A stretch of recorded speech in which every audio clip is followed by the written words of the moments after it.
And the next speaker is Marianne Heida, who is going to make a presentation on ULXs.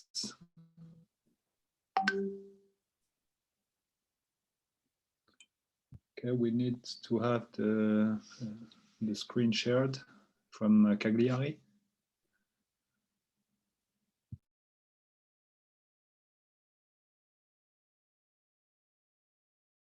Okay, thanks, Jerome. Good morning, everyone. First, I'd like to really thank the organizers and especially Elise for having this amazing meeting. It's been so great to actually talk to people again. Second, thank you to all of you for being here at the last session. We'll be having a few ULX talks now, so I guess we can say they saved the best for last.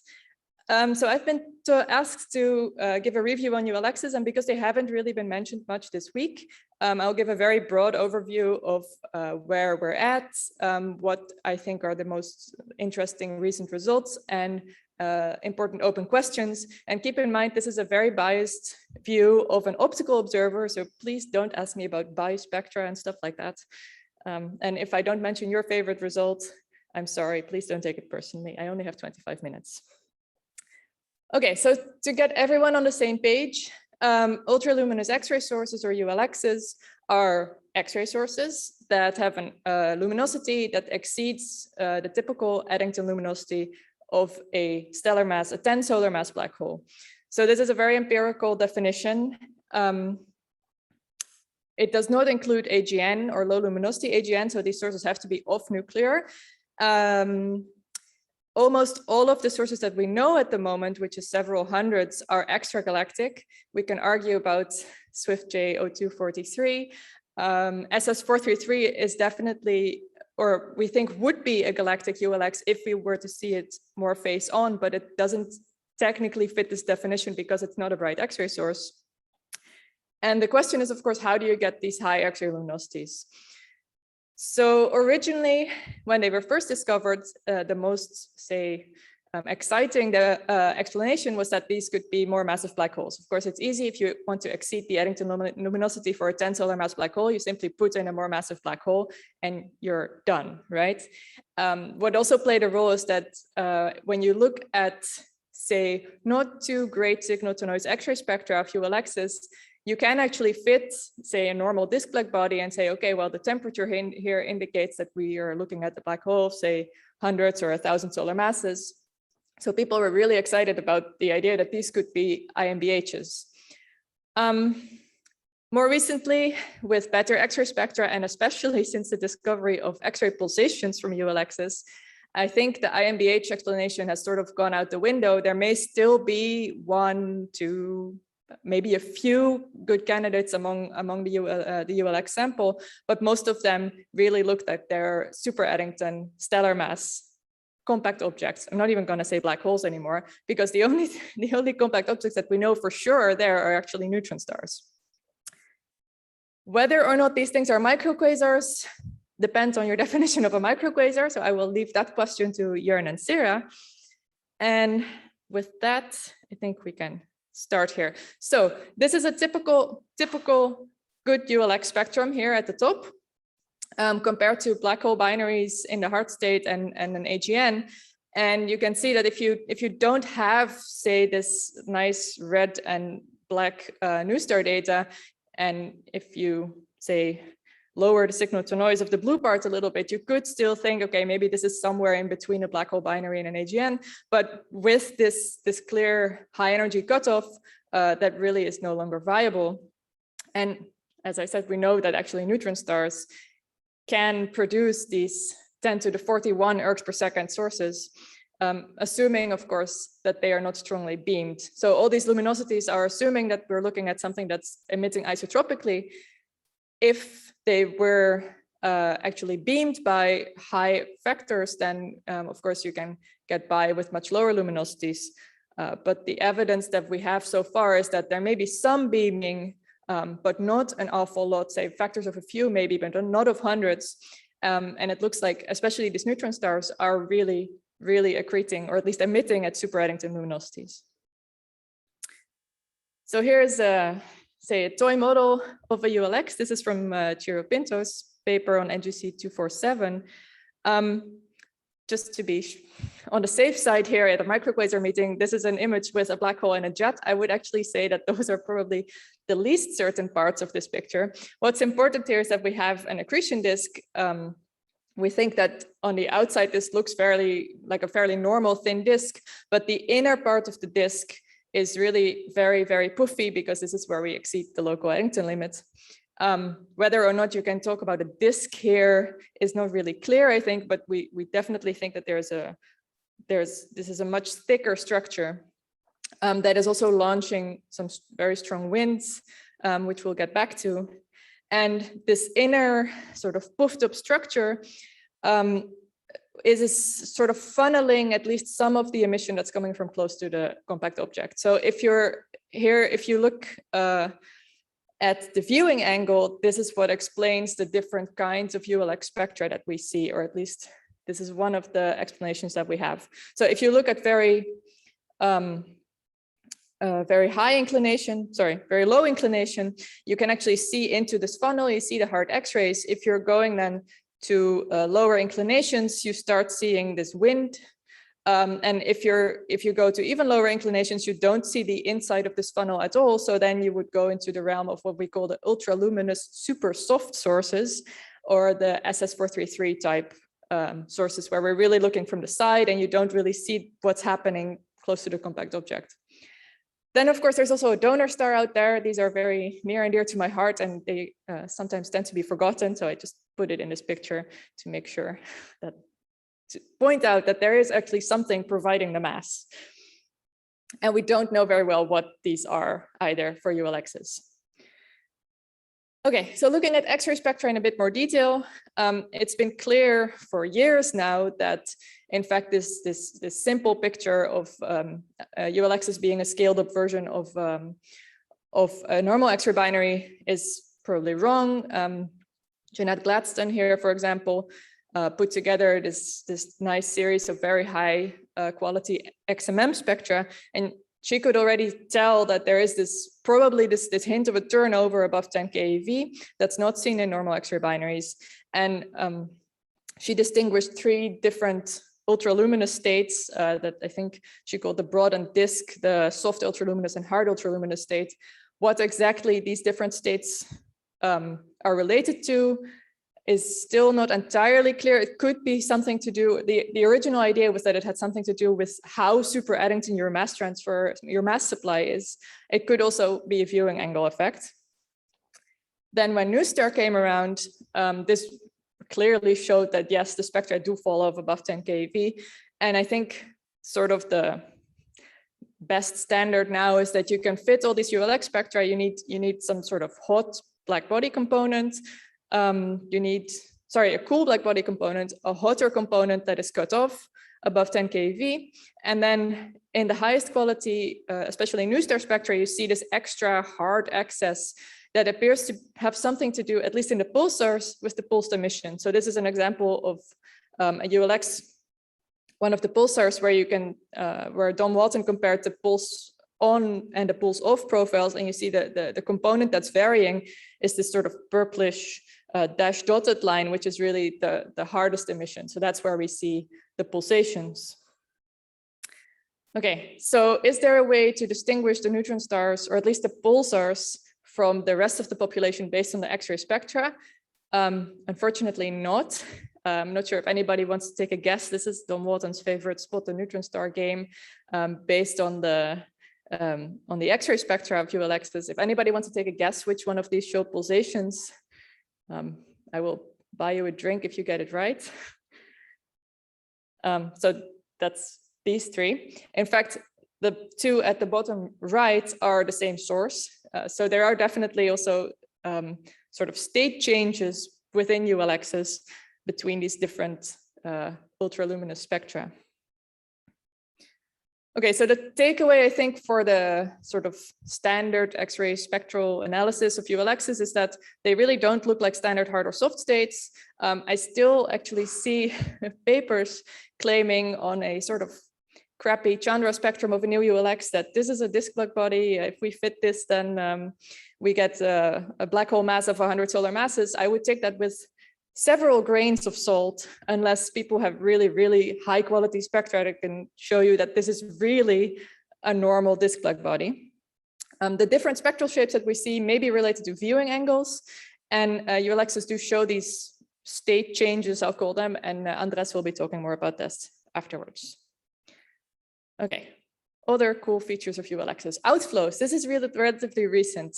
We've seen these beautiful Chandra HETG spectra that Joey showed yesterday. The ULXs don't look quite as nice, but if you stare at them for, say, 2 megaseconds with XMM, you can actually, if you know where to look, I suppose, find these absorption features, blue shifted absorption features that seem to be related to very fast outflows in the RGS spectra. So Ciro Pinto and the Cambridge group have done a lot of work on this, and because Peter will be giving a talk on this afterwards, I won't spend more time on it. But these outflows are pretty cool, really fast, and really something that was recently discovered.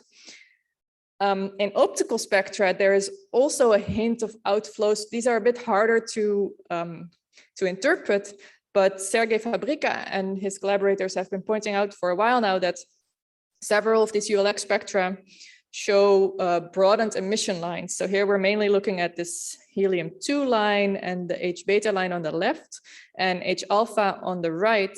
And if you subtract the narrow emission that is probably due to a nebula around the ULX, you have these broadened emission lines that look kind of like Wolf-Rayet spectra, except Wolf-Rayet stars don't usually show these in hydrogen.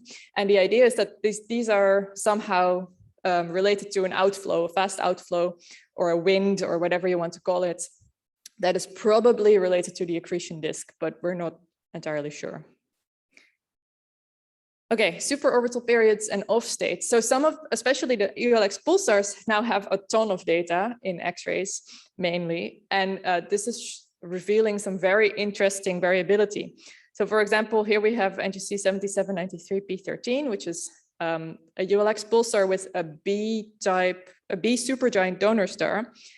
And this thing shows like a bunch of different periods that are not exactly the same.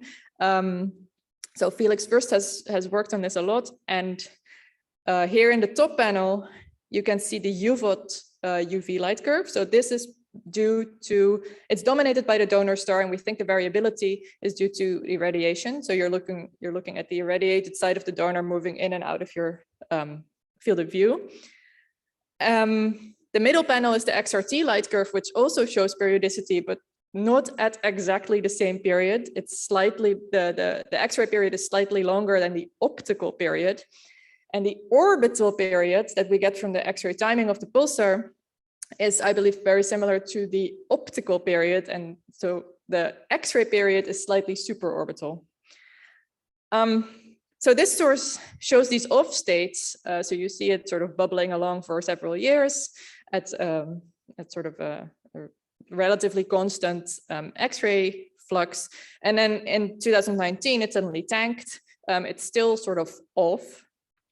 And one of the ideas is that this could be related to a propeller phase where you inhibit the accretion onto the neutron star because of the magnetic field. It's sort of blowing away everything.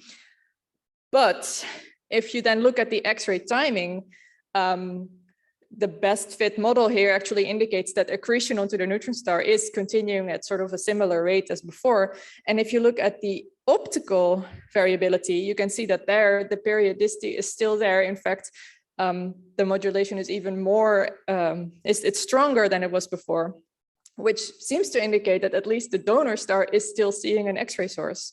So exactly what is happening here is not yet clear. Could be that the X-rays are somehow processing out of our line of sight for a while. P13 has shown such an off state before. It can last for years. So we're very curious to see what this thing is going to do in the future. Similar behavior is seen in other ULXs. So here at the top is NGC 5907, which also shows a superorbital period and sometimes just drops down, falls off the map completely. It's been not behaving well recently, let's put it like that. Every time we think it's coming back up and then it's sort of disappears again. In this case, we don't really have a very good orbital period, but it seems that this X-ray variability is really very superorbital. It's on an 80-day period or something, where the orbital period is probably more around 5 days. And we don't see the donor star in the system, so we don't have an independent confirmation of whether or not this X-ray source is actually turned off or simply beamed out of our line of sight. The bottom panel here is for NGC 300 ULX1, which is weird for lots of other reasons. But here we see something similar as for P13, that the X-ray flux actually dropped in 2019. But if you look at the X-ray timing of the pulsar, the best fit model indicates that the accretion was actually still happening, even though we don't see the X-ray flux anymore, which is a bit of a problem for the propeller model. So more to follow on this probably. Donor stars, well, these are, like I said, near and dear to my heart. It's very actually important to look for donor stars for ULXs, because we need them if you want to do dynamical mass measurements. If we want to prove that there is actually a black hole in a ULX, we need to see the donor star. We're not quite there yet. You also want to know what the donor stars are if you want to figure out how these things fit in the whole story of binary evolution. So usually people talk about ULXs as being high mass X-ray binaries. There are indications that many ULXs may have high mass donors. There's a link between ULXs and local star formation rate. So these things are predominantly found in youngish environments. And there are several ULXs that have brightish blue counterparts that could be OB stars. Now, the problem with this is that these are all extragalactic objects. We're looking at 5, say, megaparsecs instead of 5 kiloparsec. It is much, much harder to find a star. It is impossible to find a low mass star. So if we're going to find donor stars, they will be supergiants, because those are the only ones that we can actually see. And second, as Fabien Grisset has pointed out several times, it is actually very difficult to distinguish between a star and an irradiated accretion disk if you only have the photometry. So here, you can see this was a source where they had like nice HST images in like 6 filters, and you still can't tell because you kind of need to see absorption lines to be sure that you're looking at a donor star here. And most of these counterparts that we do find are actually too faint for spectroscopy with current facilities. So what do we have? Well, we are gathering counterparts, both in the optical, mainly based on our archival HST data, also in the near infrared. We've done a very focused study of ULXs in the near infrared, looking specifically for red supergiant donor stars. We found a few. There is, say, a handful of spectra, less than 10 donor stars, I'd say. There is the blue supergiant here in the upper right that Christian Moch found for P13. There's a handful of red supergiants that we found here in the sort of bottom left. The large spectrum, this is an X-shooter spectrum of NGC 300 ULX1, where you can really nicely see that this sort of the near infrared part is dominated by a red supergiant, whereas on the blue end, you have this excess emission that we think is probably due to an irradiated accretion disk. And on the red end, then there is some dust that is sitting somewhere, we don't know why. Other spectra of optical counterparts look much more like just this irradiated disk, like here in the bottom, in the top left. And then there are several ULXs that have that show nebular spectra. So very narrow emission lines due to large ionized nebulae. Okay, so the only system for which we actually have some sort of radial velocity curve is this blue supergiant in P13. And I mean, Christian Moch did figure out that the compact object there had to be less than 10 solar masses. That turned out to be correct because it's a neutron star. But we don't have anything that looks like a radial velocity curve for something that could possibly be a black hole in a ULX yet. There's also several mid-infrared detections of ULXs. some people might expect jets here to show up in the mid-infrared. We don't really see that yet. So far, everything we've observed is consistent with either being a red supergiant donor or dust around either the star or around the binary. But we'll keep looking, I guess. The downside here is that there are very few, let's say, no facilities that can actually look at ULXs in the mid-infrared at the moment until James Webb is launched. So the takeaway for this part, I think, is that yes, all spectroscopically confirmed donor stars of ULXs are supergiants. Most of them are red supergiants. I have heard several people say that, oh, so all ULX donors are red supergiants. That is absolutely, definitely not the case. I want to emphasize this. We find red supergiants because we were specifically looking for red supergiants. So this is absolutely an observational bias. We do not have the sensitivity to see lower mass donors at the moment. 5 minutes. Okay. Low and intermediate mass donors very likely do exist, especially because we do see ULXs in older stellar populations. For example, papers by Dage et al., who find some ULXs in globular clusters and old ellipticals. We cannot see their donor stars. The one thing I think that we have found out so far is that from binary population, if you only look at mass transfer rate through Røslov overflow, this is what Gregor Bektorovich has been working on, you don't expect any red supergiant donors because they would be unstable. So the fact that we do find at least some of them indicates that we have to also look at some sort of wind mass transfer, perhaps wind mass transfer that is close to Røslov overflow, like Ilek Elmela has been working on. So last but not least, ULXs show nice nebulae. I'm putting jets here, probably jets would be a better word. So to start with the nebulae, there are many ULXs that show these ginormous, like hundreds of parsecs, optical ionized nebulae around them. We usually see them in H alpha and some other emission lines. Andres will hopefully also talk about this. They make for very nice images. This example is Holmberg 2x1, which is photoionizing part of the H2 region it's sitting in.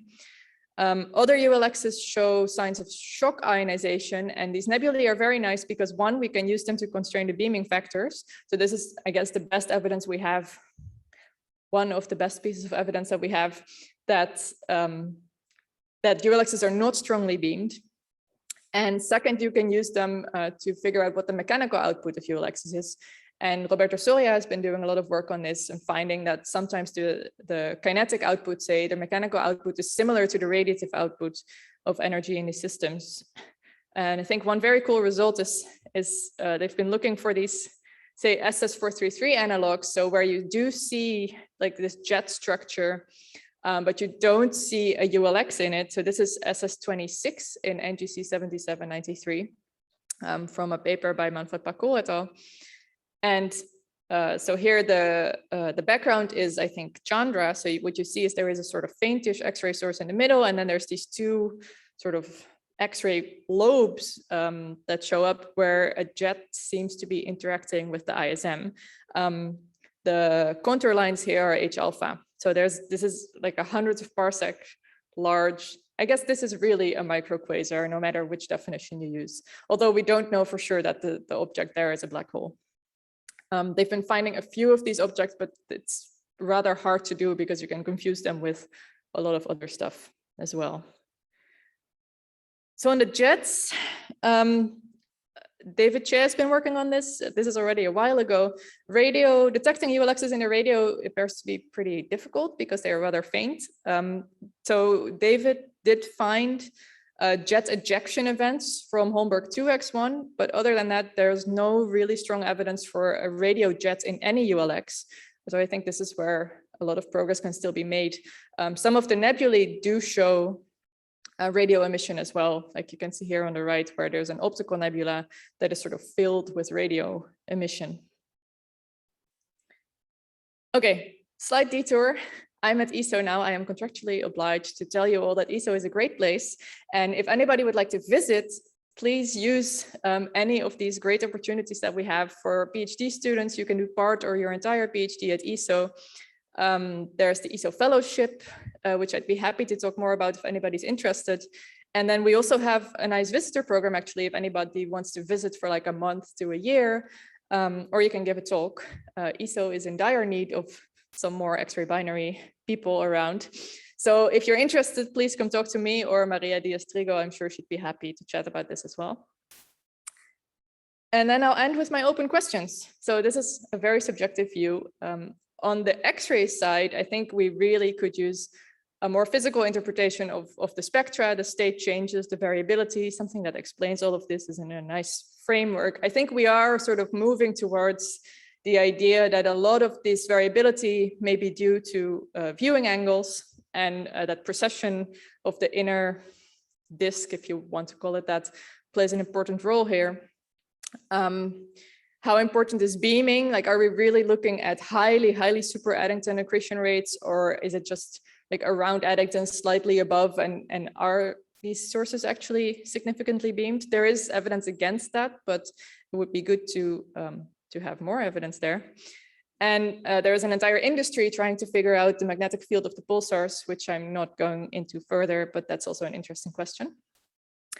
On the jet side, I think there is a lot of progress to be made because we have very few radio detections of ULXs, and seeing that they have jets, which we sort of expect to be there if you look at SS433, for example, would be very nice. And then at the bottom are the two that I think are really the big questions. I put it here as what fraction of ULXs have black hole accretors. I think the question at the moment is, do any ULXs have black hole accretors? I hope the answer is yes, but we really need to look for evidence there. And then where do these ULXs fit in the whole binary stellar evolution picture? Are they primarily high mass donor stars? Then they could be progenitors for gravitational wave sources. Are they primarily low mass donor stars? We are trying to figure this out in the optical, but the cool thing is actually that we can now sort of turn it around for the pulsars. You can actually get some nice limits on, for example, the orbital periods, but also donor star types from the X-ray timing. Because instead of making a mass function for the compact object from the movement of the donor star, we can make a mass function for the donor star based on the movement of the pulsar. I think that is very cool. And I'm sure that these are questions that will be explored more in the years to come. So thank you very much. Thank you, Marianne. We have time for a couple of questions. So do we, yes, I see Asaf. Thank you very much for a very nice review. My question is, you were mentioning that there is this blue shift absorption features from which you can deduce the outflows, but you didn't mention what are the velocities of these outflows. Ah, right. That's because I actually don't know them off the top of my head. They are called ultra-fast outflows. So presumably, I mean, they're significantly blue shifted, and I'm sure Peter will talk about this at length in the next talk. Okay. This is like significant fractions of C, I believe, but yeah. Do we have a question in the room? Yes, we have a question here. Please. Hi, Alessio Manino here. Thanks a lot for the very nice review. I have a question which is related to one of your conclusions here about the magnetic field strength, because I really think that finding the magnetic field might be a smoking gun also to find the age of the binary. So in the case of a neutron star, the low mass or high mass companion star, do you have any ways to measure the magnetic field strength or any claim for it? Well, so there are several ways. I think most of them involve some pretty strong assumptions. There is a claim for a very high magnetic field strength from a proton cyclotron absorption feature from Brightman et al. I see Yuri shaking his head. This is a rather uncertain claim because, you know, being sure that that is a proton cyclotron feature is difficult. If you believe that, then that particular, well, we don't even know for sure it's a pulsar actually. That particular ULX would have a magnetic field of like 10 to the 15, I think. Based on, if you believe that these off states are related to the propeller, you can find a magnetic field there, but then again, you have to believe that this is a propeller transition. You can use the spin-up rate, then you need to sort of know something about the mass accretion, which is difficult and requires assumptions. I think we're getting closer with better data, but as far as I'm aware, the claims vary from like 10 to the 9 to 10 to the 15 Gauss. So I think there is definitely room for improvement there. Thanks a lot. One last question online, John, please. Hey, yeah, thanks very much for the talk. And on your spot the neutron star slide, a lot of the sources you had some of them had flat shapes, some of them had kind of bump shapes, and even one of the sources that you said was the same, I seem to have like at one point it had a flat shape and the other times it was bumped. Do you know what's causing that? Is that like due to pulses, or is it a state change, or what's going on? I'm sorry, I didn't catch the beginning of your question. Could you repeat that? I was just saying on the slide where you showed this sort of spot the neutron star thing, you had a lot of different sources, and some of them had a kind of a flat shape, some of them had a bump shape. And even in the one that you mentioned was the same source, it seemed to change shape. And I was just wondering, do you know what causes that? Yeah, the bottom two are in particular another ones I thought. So I think the idea here is that if you can fit all of these with like this a cooler disk and then a hotter cutoff component. So if you associate those two components with, say, the outer disk and sort of this inner super Eddington flow, then you can, cover either one of those or move, like if you process the inner blob, then you can sort of move that inner bit out of your field of view. There are several ways to go about this, but the idea is that, yeah, these two components are coming from like different parts of the system, and you're varying one of them or both. I think that's what sort of the explanation here, the current explanation for these different spectral shapes. Thank you. Well, thank you. Let's thank Marianne again for the nice talk.